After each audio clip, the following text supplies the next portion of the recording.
I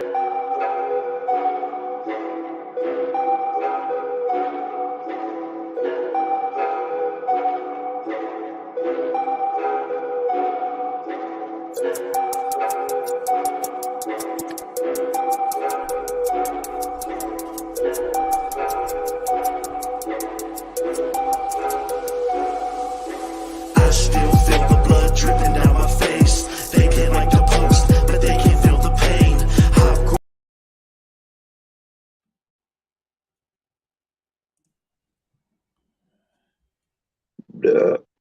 All right. Hey guys, what's up? We are live. Welcome back to the Hat Nut Podcast. It's been about a week or so since I've done this. So now we are live on Facebook, YouTube, and Twitch. If you use any of those platforms, please hit a follow. If any of those platforms you prefer other than the other, then jump in the comments. We make everybody a part of the interview, so if you leave a comment, I will make it on the screen, and we will respond and engage with your comments as well. So it kind of makes you guys part of the stream. So this podcast is to promote independent artists, but also just to give any of the new and up and coming artists any tips and advice. So if you guys make music and you don't know what to do past that, the podcast is for you.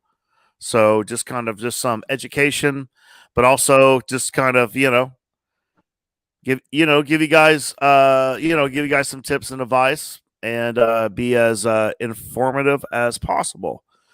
And if you guys hate the algorithm as much as I do, please hit the like button, and definitely leave comments because that helps as well. Hit the share button. All right, without further ado, I'm gonna let my guest introduce himself. Hey, what up, man? This is Magadino The Chemist, representing 44 caliber, coming from San Antonio, Texas. Right on, man. So how's the music scene out there?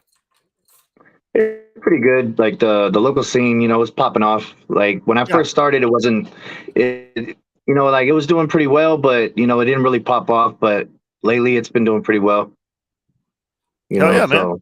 Yeah, I did a show in San Antonio, Texas, on a tour I did. It was probably about 5 years ago. I couldn't tell you the name of the venue, but it was a really nice spot.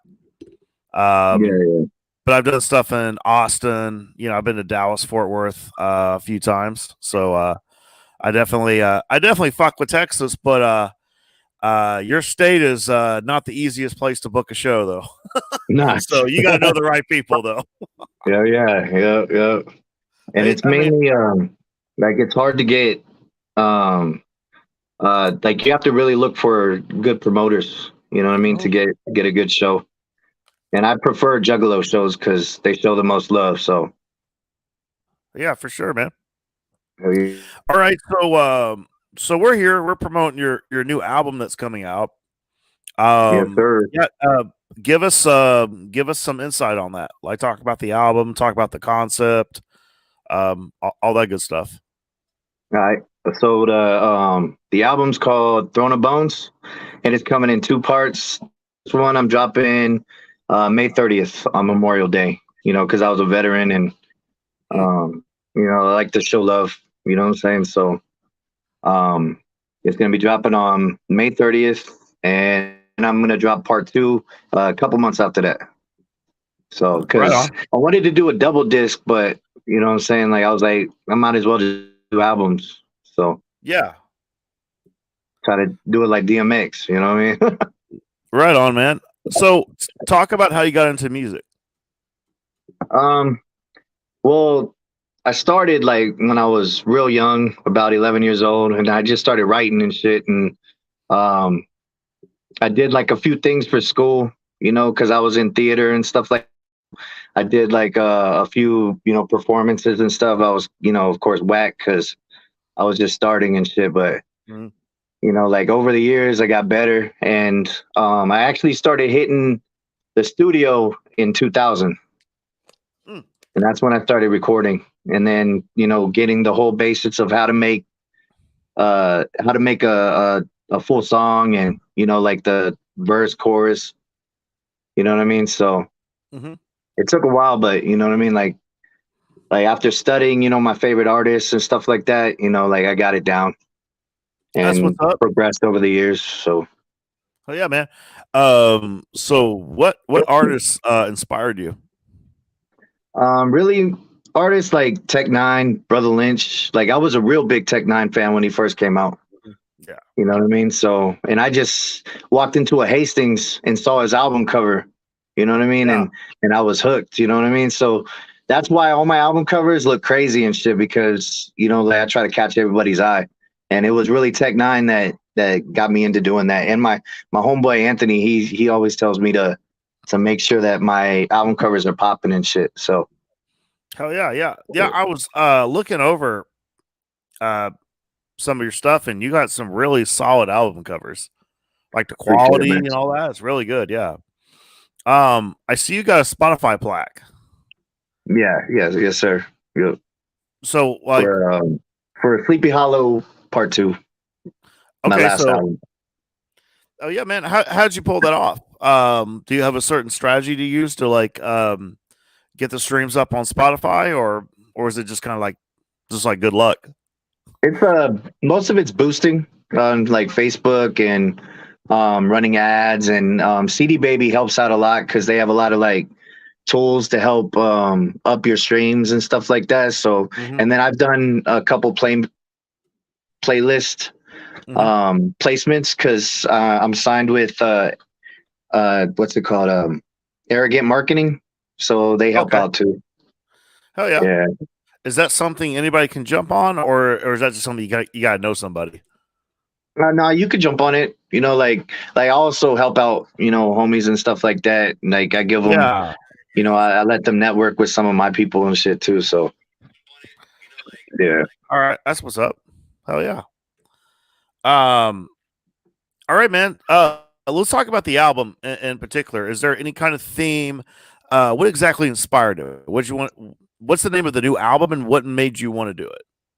Okay, it's called Throne of Bones, Okay. and well, really, I can't really remember the exact time when I got the idea, but I've always wanted to do that. You know what I mean? Because I feel like as an underground artist, I've been doing this for a while, and I feel like I'm kind of a veteran. You know what I mean? At doing my music. You know what I'm saying? Because I've been on the scene for a while, so that's why that kind of helped with the inspiration of calling it Throne of Bones, because like a king.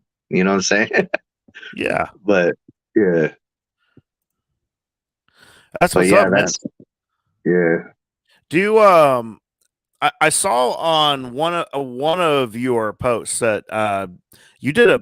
I'm trying to think of who it was because I was doing some quick research on you Mhm. today while I had the time.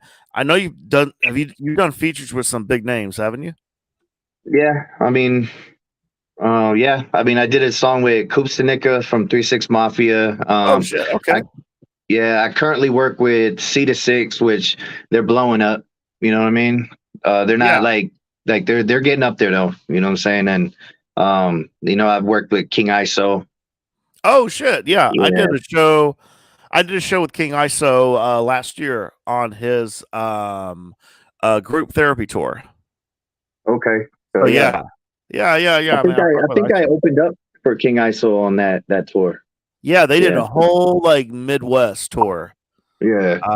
Shout out to Nice Enough Entertainment because they put that whole tour together, and the Yeah. Yeah. CEO was my last guest. So Okay. he's actually from Omaha, Nebraska. So like they put that they put the whole tour together. They had him, they had Table of the Truth, Snake Lucy, I think C Mob, if I got his name Oh correct. yeah, yeah. Yeah, C Mob. Yeah. So Bob, yeah, yeah. it was a hell of a tour package, man. So no, after that, like I always knew of King ISO, but after that, like I started to pay attention to him a lot more. And his new album, Get Well Soon, I've been listening to a lot Yeah, more. yeah. And yeah, so I've been getting like a good feel for like his style. And yeah, man. Yeah, he's Um, dope. yeah, I did 3 days with Table of the Truth. He did his first headlining tour, uh, called Take It Personal. He's put out his new album that's on all platforms called Take It Personal. And He's got some Okay. good shit, man. He's on a couple songs on ISO's Get Well Soon album. So man, those two, like when they get together, man, they make some solid shit. So Oh yeah. yeah, like I've seen him like, post stuff, but I've never really, I'm gonna start trying to listen to him though. Yeah, man. Oh, Yeah. yeah. That's what's up, man. All right, so you got that. How many albums have you put out before? I think about 10. I think this is my Okay. 11th one. Yeah. That's what's up. Okay, so you got a good catalog going on. Yeah. Have you done any touring? Or do you just like kind of stay in your region? I have done touring. I can't remember what the tour was called, but we went to like Denver and California and Albuquerque. Well, I was living in Albuquerque at the time, so Gallup and yeah, it was a short tour, but it was dope. Yeah. Yeah, I got to see a lot of different places. So Yeah. I got out of my. I actually like the short tours a little bit. Yeah. Yeah, because after a while it gets it kind of gets to you when you're on the road a while, you know what I mean? So you can get in the longer I tell artists all the time, the longer you're on the road, the more expensive it gets. Oh yeah, hell yeah. Yeah, gas, hotels. Yeah, bro. I like the weekend. I like the 3 to 4 days. Come home for a little bit, go back on the road again or something like that. But I don't know. I kind of like those the most. So you can do very well as far as because you'll be on the good nights, like you're on the Thursday, Friday, and Saturday, or even Sunday shows, and then you come back home and it's a little less expensive. Yeah, it's a little break. It's a little less expensive, and so your profit margin can be high if you do well. So but anyway, man, is there any kind of information you want to put out there, or just kind of get people familiar with you? Maybe like I like to do, maybe some advice for younger artists that would like to achieve what you've achieved? Yeah, man, just keep pushing, keep networking, and keep investing. You know what I'm saying? Like don't just be going for like cheap everything. You know what I'm saying? Like start off. I don't know. Like I kind of started off big. Like I would throw money at producers and engineers and stuff like that. It got cheaper. You know what I mean? Because they started, because you're already built like a rapport with them. You know what I'm saying? So they start hooking you up. And I know a lot of people, they're always saying, well, I can't afford this, I can't afford that. You know what I'm saying? Which I do understand because I've been there. But me too. But yeah, you just got to keep networking. You got to find the right people, but you got to talk. You can't just sit on Facebook all the time. Like, you know what I'm saying? Like you got to get up there and network with people. Yeah, it's true. I tell artists all the time, like the best phrase you'll ever hear is your network is your net worth. Yeah. Oh yeah. So, pick a good network and yeah, man, like because rappers always talk about how they want to break bread. They want them and their whole team to make it and make money. And I said, well, you got to pick the right team, and that can happen. Yeah. You know what I mean? But yeah, man, your network is always your net worth. So that's something I think everyone should really think about. And that's a phrase that entrepreneurs been putting out for years. Yeah. And I tell everyone that. But yeah, man, definitely invest. I tell everyone to get your merchandise, especially if you're going to be on the road, because like you'll probably make more in merchandise than you'll probably make from a guarantee, or if you get a door cut, or even if the venue gives you all door sales. Like, I mean, I have my shows where I'll probably make the same amount, but that's not going to be every show. But get your merchandise, get your branding up. Definitely get a graphic designer. I get tired of seeing so many flyers that I can tell somebody made it. Yeah, and I don't mean to throw shade or nothing like that, but it's just like it's your brand. It's you want people to come to your show. You want people to take your album or your single seriously. So I would say spend the 30 or even $50 and get somebody who knows what they're doing and can put it together. It's just I tell people all the time, like when it comes to independent like work and independent art. Like now, if you literally did the homework and know how to put a flyer together, know how to put a cover art together, and you're good at it, and you can be realistic with yourself. Here's one thing I tell people, because sometimes we get into our own ego, and you got to have your honest friends. And someone, if people are saying, "Hey, how much for you to make me a fucking flyer or a single cover like you did yourself?" Mm-hmm. You know, when people are saying, "Hey, like how much?" You know, and you're thinking, "I'm just doing this for me," and then I don't, you know, and then next thing you know, you're worth something.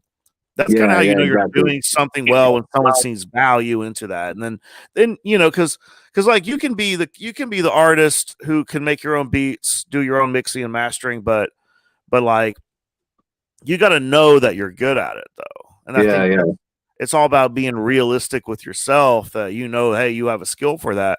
But everything's so accessible now that everyone thinks, oh well, I have an app, I can do that. But it's okay. I can admit I'll make a shitty flyer. I'll admit that.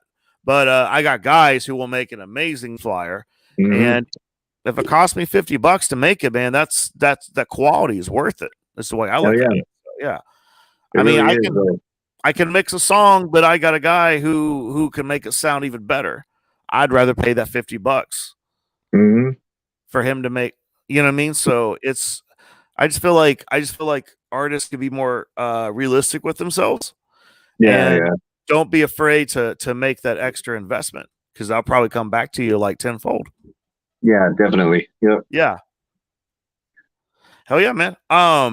So when did you actually start touring? Was it just somebody you were connected to with, or? Yeah, it was someone I was connected to it. And I believe he just reached out to me, and then that's how we built our relationship.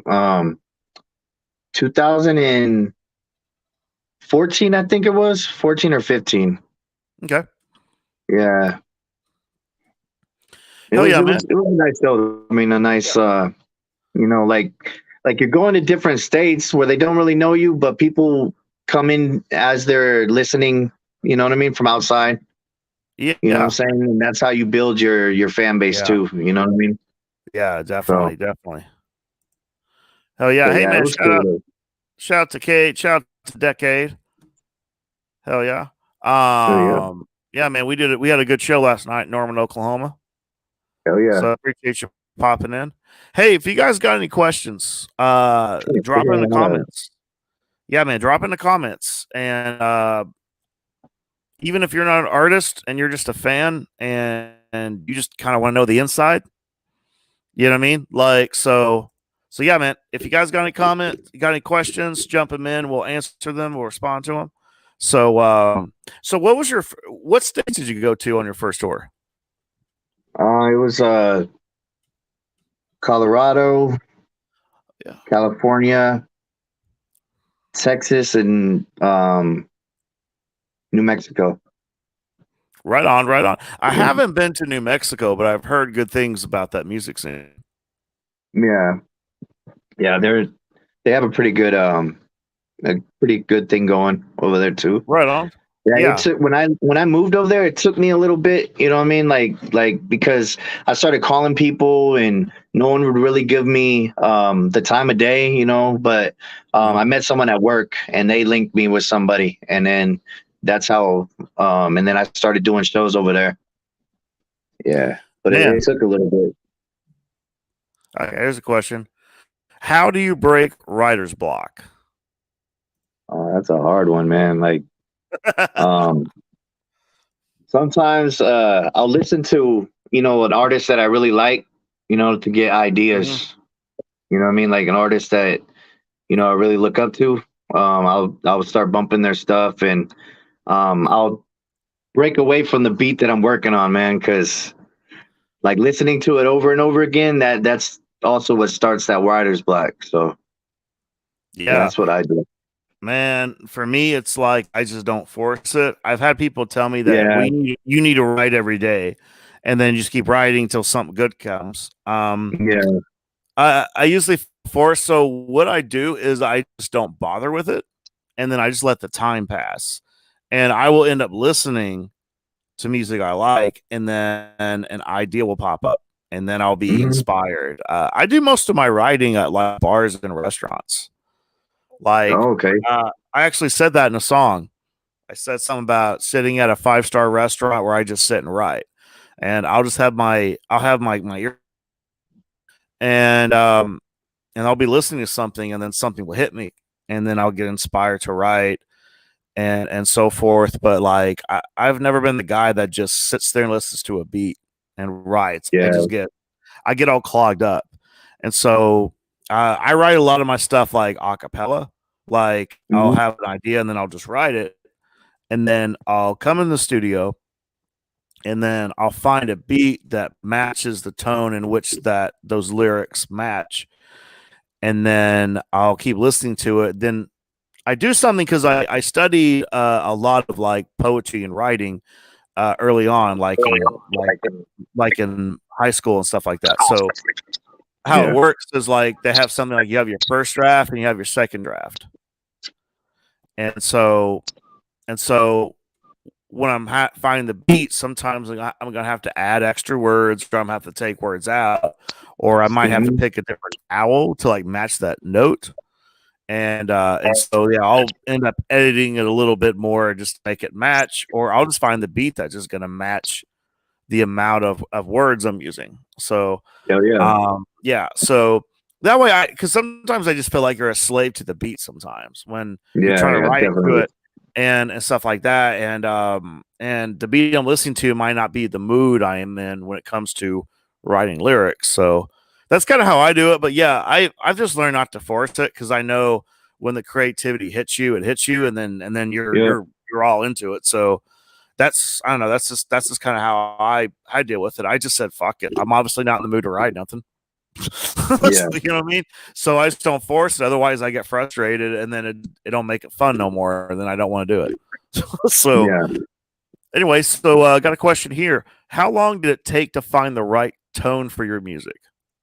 A really long time. I had to, it's a lot of like trial and error, you know what I mean? So it took a few years before like I was like, okay, this is what I'm good at, so this is what I'm gonna write about, you know what I mean?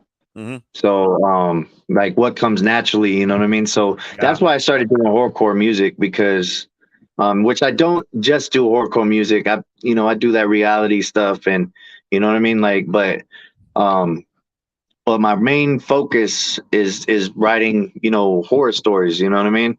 Yeah. So so a lot of that, I just damn, I lost my train of thought. No, you're good, bro. But but yeah, definitely. It took me a few years to really find the tone of how I really wanted to do my music.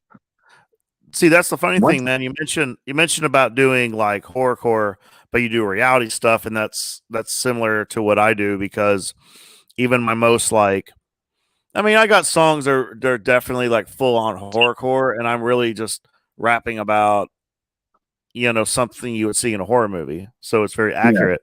But I've got songs that are people are like, it's straight up horrorcore, but it's about like having an anxiety attack or something like that. So I'm just rapping about that, so it's something realistic. And yeah, man. So so being on the subject of horrorcore, so I would assume you're a horror movie fan. Yes.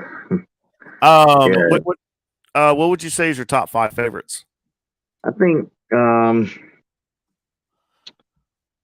top favorites would be Texas Chainsaw Massacre, of course. Let me see what else.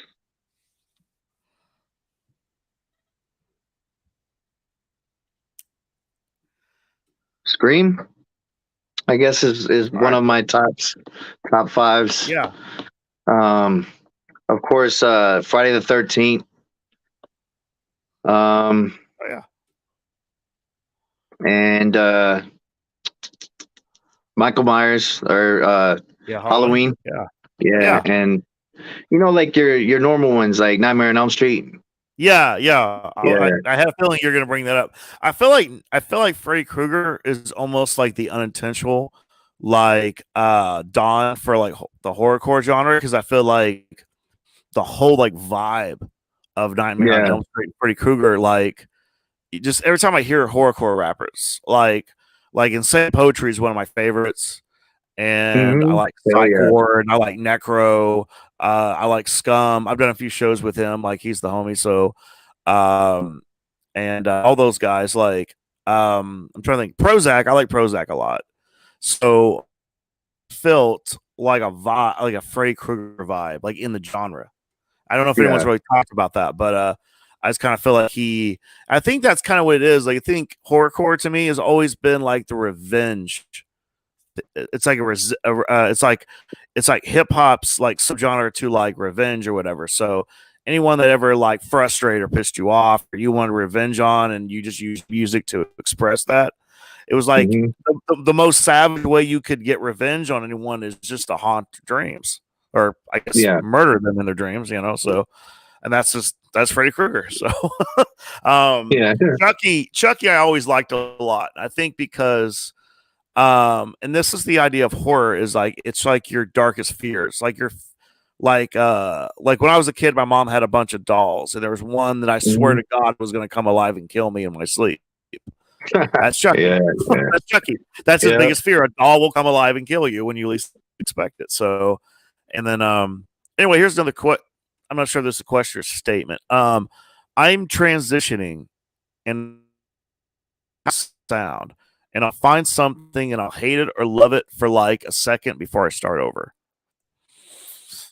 I mean, that's being an artist. I mean, pretty much. Here, I'll put it back up if you want to read it and give it Okay. a I see second it. thought. Yeah. Yeah, that's pretty much being an artist. You kind of hate Yeah. it, you Definitely. love it, and then you kind of want to start over. It's it's a And frustrating then process. Trust me, it is. it, yeah, that's why a lot of artists they rebrand themselves because like they want to kind of start something different, try Mhm. something new. Yeah, yeah, So, and I've thought about yeah, that, but I feel like if I rebrand myself, like everything that kind of, you know what I mean? It's like all over again to me. yeah. So, Hell yeah, man.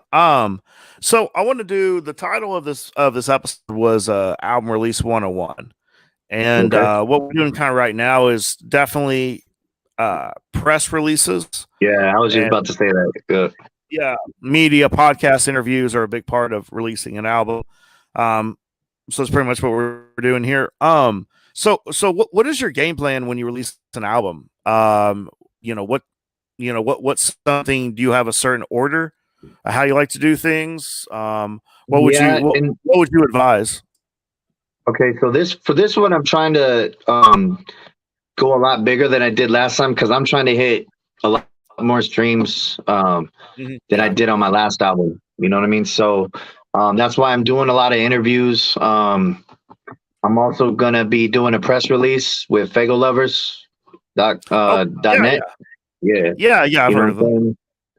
Yeah, and ICP just recently played my Oh, commercial for the album on their oh, ICP network. Yeah, oh, right on. yeah. So I'm trying to go all out with this one, but that's usually the process. Like doing a press run, press release, and then when I release the album, I'm gonna do ads and yeah, I'm gonna try to do it big with this one. Hell yeah, man. So yeah, Uh, you talked about it earlier because like juggalos get a lot of shit like in the yeah, music scene. A lot of stereotypes. I know ICP is like it's like the group either you love or you hate them, yeah. which They're I one of feel my like inspirations. I left them yeah, out, but they were definitely my my one of my yeah. biggest inspirations in doing this music.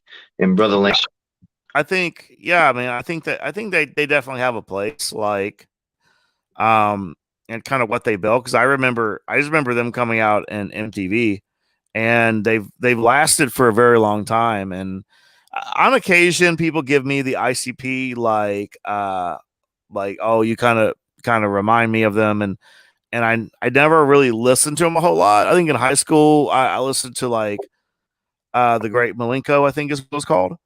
Yeah, Great Malenko. But Yeah. yeah, but they weren't like at the highest of my inspiration, but I always kind of respected what they built because I've seen old videos of when they were local and just the shows they put on, and you see kind Yeah. of what they kind of put together. But yeah, you're saying something earlier, and I really agree with it. Even like a lot of like more traditional hip hop artists, they like to stray away from juggalos. They don't really think, or they probably think it's a stain on the genre and all that. I said, no, man, I think it has its place because Gravediggers was a horrorcore group, and you had members from Wu Mm-hmm. Tang. Yeah.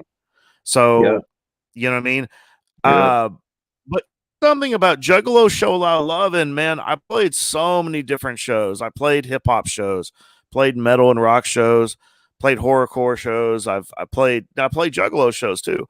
And Mm-hmm. and I have a I do a different style than probably the vast majority of Juggalo rappers. But I've definitely noticed like they'll spend their last dollar to buy your shirt or Yeah. CD if All they your like it. merch. Yeah. Yeah. They'll spend the money, man. They'll support blow you up, man. Like they're a very supportive group, and I don't know if they get like a whole lot of recognition for that. Yeah. Okay, so DJ Corrosion said, in underground rap, I do see a lot of juggalos' love for artists like that. Yeah. Like you said Like that. you go to a Juggalo show, they stay there the whole night. They go up to the stage to watch you perform. Like, yeah, so like they show the most love. Like I've been to, I guess you could call it hood shows, you know what I mean, or a hip hop Yeah. show, whatever you call it, you know what I mean. But they don't show love like that. Like you'll perform and everyone disappears. You know what I'm saying? Like as I soon as you played go shows. on, like, huh? I played shows. I played those shows. Trust me. But I've also Yeah, played the shows. Like, damn, dude, everyone's still here, or at least the vast majority. So, yeah, no, man, I've been on tour. I've done the shows where the last local is on, and then 90% of the room clears. So yeah, man, hmm those who stick around for the whole show, man, they're highly appreciated. Um, when did you notice that crowd that was it kind of from the get go, or was there a show in particular where you're like, wow, like they really show love? When I went into the military, when I got back, that's when I noticed the scene a lot more because before I joined the military, I didn't really know, um, like which scene is gonna really accept my music. You know what I mean? So when I got my friend Anthony would invite me to these shows, and then my friend Farilla was the one that he introduced me to Farilla, and Farilla was the one um, that would put on the show like these Juggalo shows, and that's where I seen all the love that they were given, and that's when I decided that that's really all I want to do is horrorcore and Juggalo shows because I'm any as much love as that, so That's what's up. yeah. Okay, Corrosion jumped back in. Any underground horrorcore type show, a lot of the fans are still there to the end. It's a badass community, and I'm definitely happy to be a part of it. Oh yeah. Much love, Yeah. for real. You mentioned hood shows, man. I played a lot of shows in neighborhoods that most people probably don't want to go to, but Yeah. they're dope, bro. Like, Yeah. you know what I mean? That's kind of that's kind of like the flex for a lot of us is because they're definitely shows like cool, where it's gonna be at. You tell them like, oh, I ain't going there. You know what I mean? And Yeah. so I've been on the road, bro. I've been locally and on the road, and I played in some areas. I would say Columbia, Missouri, as of recently, was the roughest side of town, and Columbia is a college town. And shit. played a place, and there was a nice little like pub next door, but it was definitely like the rougher side of town. But the place was packed, and there was a lot of love in the room. So it was one of those venues where you got patted down. Yeah. You know what I mean? They're just like, yeah, that it was Like a metal detector and shit. yeah, it was like that. But it was cool once you got in. Everyone came in. It was good vibes. Like it didn't, you didn't feel like you're in a dangerous place, but it was just the side of town where, but it was also like a club. Like they get a lot of people, Hmm. you know, in the hood in there. So they make sure because, you know, but yeah, it was Yeah, one of yeah. the, it was one of those places. Yeah. They patch it down. But, Oh, yeah. I used to do a hip hop night at a club here in North Tulsa. And anyone that knows Tulsa knows North Tulsa. Well, North Tulsa is not the worst part of town, but it has that stigma. But they had to do that too. And there are a couple times where you know, things got a little crazy. But Yeah. you know what I mean? So, but that's kind of the thing. Like, if you're able to, like, you know, do, it is kind of like a flex to be able to do shows Yeah. like on the side of town that most people are afraid to go to. You Yeah. know, Yeah. but they're fun though. I think Sacramento, California. I did a show last year out there, and it was cool. Like it looked like literally, it looked rough. Like there were like tweakers and methods walking around, and it was just, you know what I mean. Like it felt Yeah. kind of Yeah. sketchy at first, but it was outside of a taco shop, and the Oh, people okay. there were super fucking cool. Like they had free lemonade, they had a DJ, they had vendors. It's marijuana's recreational, so they had a dispensary, and so you could just buy Dispensary, weed yeah. there. You know what I mean? And just everyone was just like super duper cool. It's just it's Sacramento, California, so that side of town look a little rough. There's, you know, graffiti everywhere, which obviously for hip hop heads like us, that's cool. But like, yeah, once the show kicked off, it was super cool. But yeah, it was definitely like in a deep part of town. Yeah. But it was good, man. It was good times, good people, so all that cool shit. It was different because they even had like a beer stand, and like I got to have at least one beer because it eases my social anxiety a little bit. So it kind of Oh, chills me yeah. out before the show. So I was kind of glad to have that because the lemonade wasn't doing it for me. Yeah. So, but anyway, man, let's talk about the best shows you had. Talk about the worst shows you had, because I think we all can kind of relate to a little bit of the both. Work show. Yeah, we can do worst show first. um, Damn, I can't really pinpoint because I've had so many shows and I've had, you know, a lot of good ones, but I've had, you know, a lot of bad ones too. Yeah. Uh, Trying to think of one that happened a couple of years ago. Um, I think one of my best shows was one that we did last year with Yeah. Razakel. Like every time I do a show at Razakel, it's usually a dope ass show. It's Yeah. usually really dope.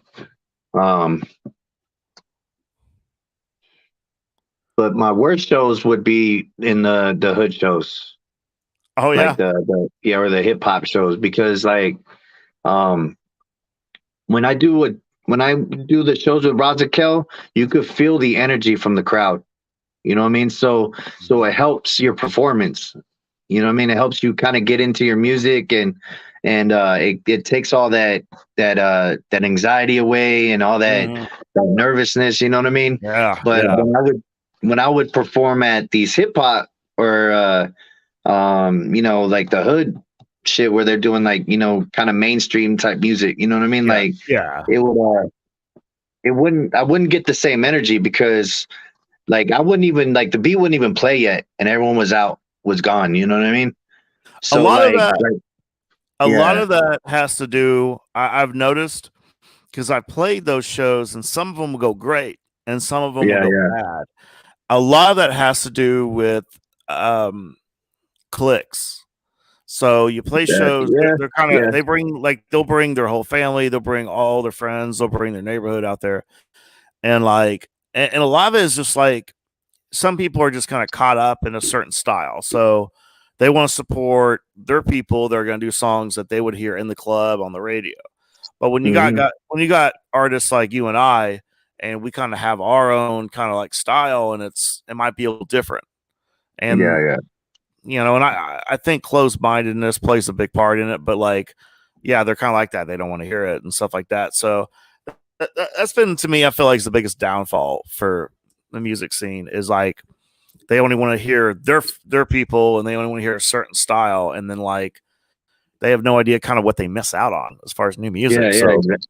Yeah. but no, man, I feel you. Like anytime I've done like underground hip hop shows, when I've done like, you know what I mean, like I've done the horrorcore stuff, the Juggalo stuff. But one thing I do like about Oklahoma, especially Tulsa, and then like Oklahoma City, is like it's like diverse. Everyone kind of has their own style, but everyone's like coming through. You know what I mean? Everyone's like kind of supporting each other, and that's kind of something that's kind of cool about Tulsa music as far as hip hop goes. Is you have like boom bap MCs, and then you have trap rappers and mainstream stuff like that. So it's a great ordeal. So, but I've played those shows, so I know what you mean. Like, yeah, like the vibe is totally off, you know. So Yeah, that plays a lot into it. Here's my introducing to my son. oh, what's up? Say hi, Baba. He kind of walked in on me. Yeah. So Croson jumped in. You both seem professional and on the right level of things. What's your opinion on underground rappers bringing props and stuff, like a hip hop gore show, kind of? I think that that plays a lot into the entertainment side. Like I think that's actually a really good good thing. Like Raza Kelsey brings a lot of props, and my friend Rob Zilla, he does the same thing. He brings, you know, a lot of props and stuff, and I think that's a good adding or addition to the show. Oh shit! Okay, his name just hit me. Rob Zilla. I think I've seen him on Facebook. I don't know if I've done a show with him. I might have, because I've done a few shows. Yeah, that name sounds real familiar. I can't recall if I was on a show with him. I mean, I think I would know if I would. I've been on a few like horrorcore shows in the Dallas Fort Worth area, and a lot of performers. So, but you know what I mean? So it's just like when you've been on a lineup with like 17 to 20 acts. You know what I mean? Sometimes you have to like, but hey man, I say, hey, if you got the performance to stand out, then yeah, I'll definitely want. I think I've seen his name on Facebook before. So, but yeah, I mean, I definitely like to check him out. Yeah, he's like dope. His music's dope too. Oh shit, Corrosion knows who Rob Zell is. Oh yeah, hell yeah, he's dope. Yeah. And then like with us, we bought our own, like, well, my homeboy bought like a smoke machine and lights, and I bought the banners and stuff. So we have that behind us too to help with the performance side too. Yeah. So okay, Corrosion says I did a show with him last year. Let me look him up. That way I'm not. Oh, way I'm tripping because I know that name. I mean, I've seen that name around. I might have been on a lineup with him, and maybe I didn't catch a set. But okay, there he is. Yeah, we might have been. Yeah, we might have been on a lineup together. Yeah. This is last year was so crazy, man. I was doing shows like every weekend. Oh shit! No, I know Rob Zell. Okay, I see his face. See, I know faces. Like I recognize names, but the face is what tells me. Face is what tells me how you are, man. But okay, yeah, I think we. Okay, I'm seeing pictures. Yes, I remember this guy now. Okay, this is ringing a bell. Yeah, no, this dude's dope. Okay, I remember him now. Yeah. Oh fuck, he was on a tour. I think he toured with Nairo the Madman. Yeah. They were signed together. Yeah. Yeah, I put their tour. It was the Enemies of the Industry tour. I booked him in Oklahoma City. Okay, cool. All right. That rings a bell. I knew that name. I was just like, okay, yeah. He brings out the blow up doll and stuff. I don't know if he did that night, but yeah. Yeah, he's dope. It was last year. I know I was in the crowd, not your DJ yet. Hell yeah. Right on, man. Well, we got about 15 minutes left. Man, anything you want to put out there? Yeah. Um, if you want to check out our merch, we got some new shirts up. Just look me up on my artist page, Magadino The Chemist, or the label page, which is 44 Cal Entertainment. You can find some pretty dope, some dope stuff. You could also hit up the people who make my merch or our merch, which is Anthony Luna and his wife Patty. Yeah. Like they always do, they do a really good job at doing the merch, and I owe a lot of what we do to them. Because Anthony, Yeah. he's also my producer, and he um like me and him pretty much came up together. Like he's always been making always been there with me, doing my music and stuff. So, Cool, man. and he's about to drop an album too on under the same label. Right on. So what would you say about San Antonio's hip hop scene? Like, is there any names that kind of drop out there, or Yeah, what's definitely. actually like what's really popping out there? Like I Um, said, see, like Omega Sin, he's really dope.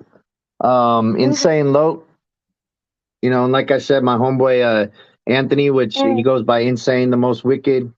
yeah, Razakel. I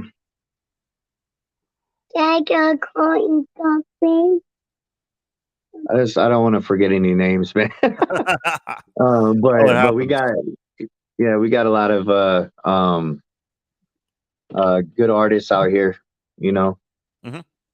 So like my favorites though are the ones who do the horrorcore stuff because Yeah. they do horrorcore, but they're real lyrical. You know what I mean? And Yeah. so yeah. Man, he stopped. Hell yeah, man. Do you plan on hitting the road for this new album? Yes, I do plan on doing something, and whenever, I get things straight with work and stuff, I'm gonna try to hit the road and do maybe like a mini tour or something, or jump on a tour with somebody else. All right, man. So, Well, if you're trying to come to Tulsa, man, hit me up. hell yeah, man, definitely. We'll make it happen. Yeah. Hell yeah, appreciate it, bro. Yeah, for sure. All right. I guess we'll go ahead and wrap it up here. Just want to drop your social media, tell people where they can find your music.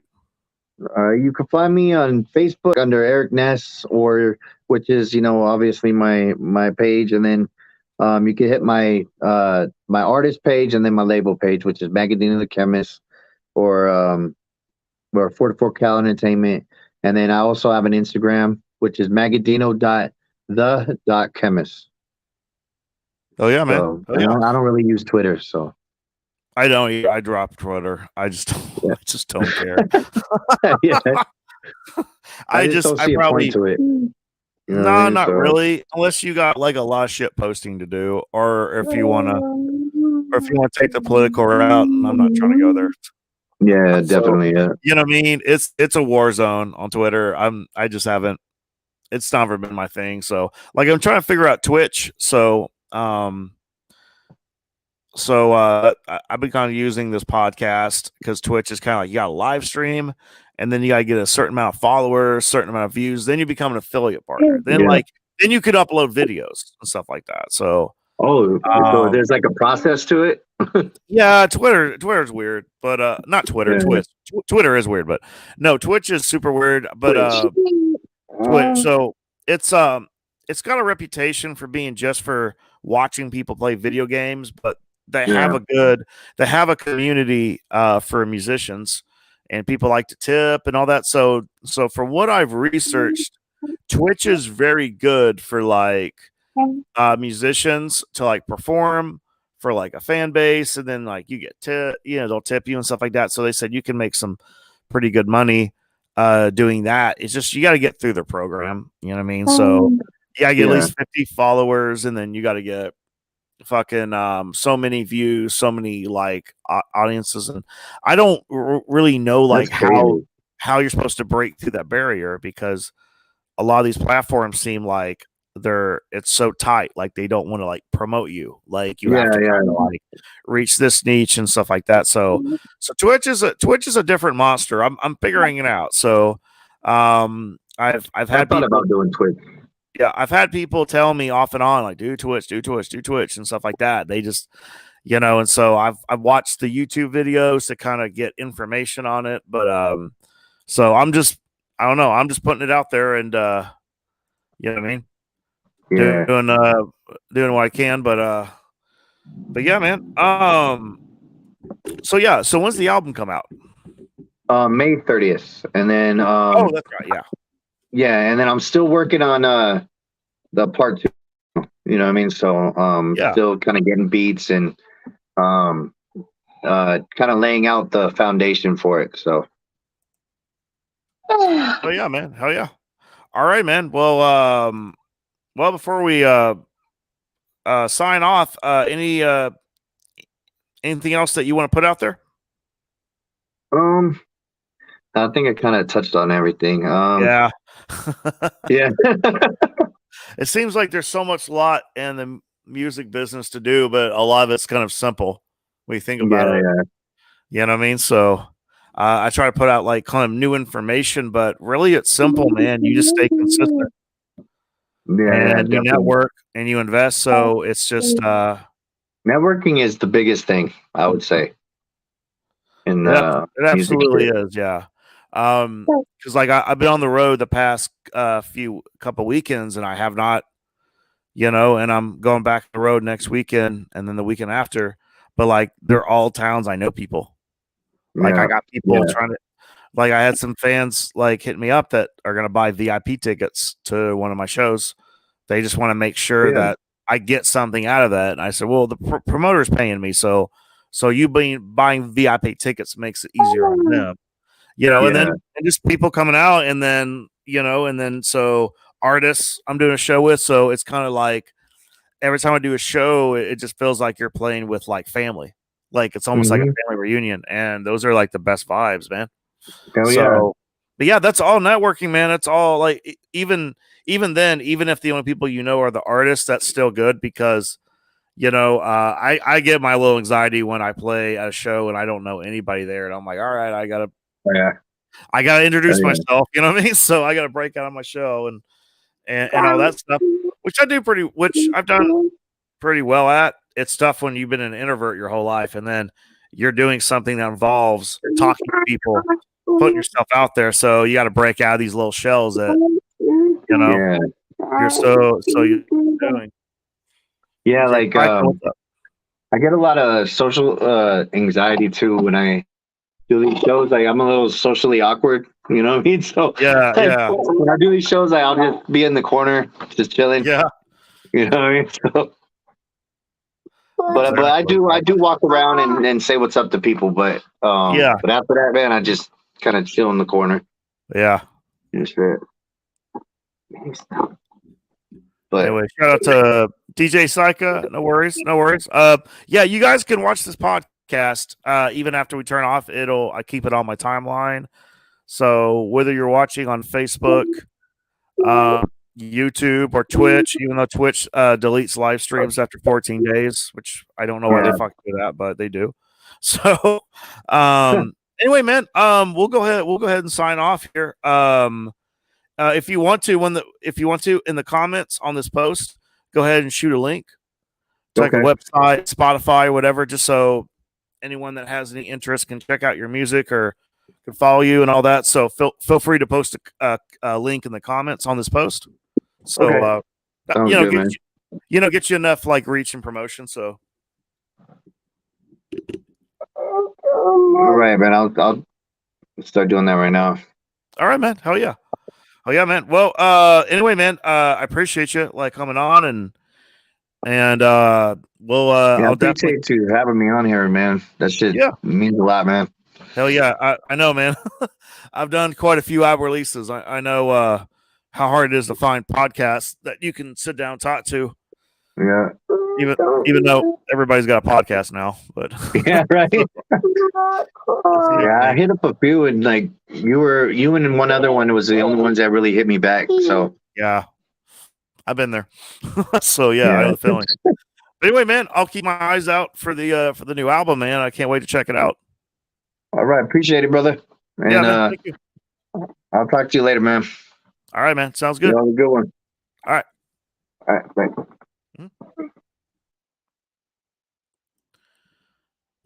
All right, guys. Thank you for tuning in. Once again, we've been live streaming on Facebook, YouTube, and Twitch.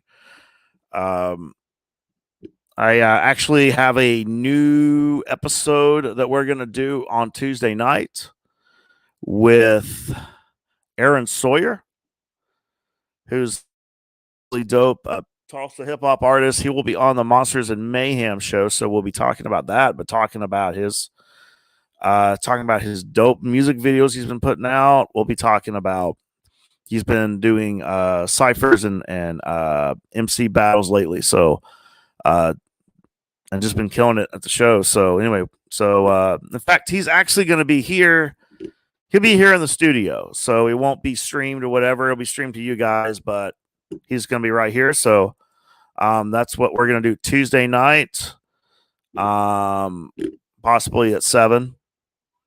I'll let you guys know if we run a little late like we did tonight. So, so anyway, guys, thank you guys for tuning in, and feel free to continue to engage if you were late on the stream or whatever. It just kind of helps the algorithm and all that kind of stuff. So anyway, guys, I appreciate it. I'm gonna go ahead and sign off here. And if you can, man, please hit the share button. Helps us out a lot. So anyway, you guys have a good Sunday and a wonderful work week.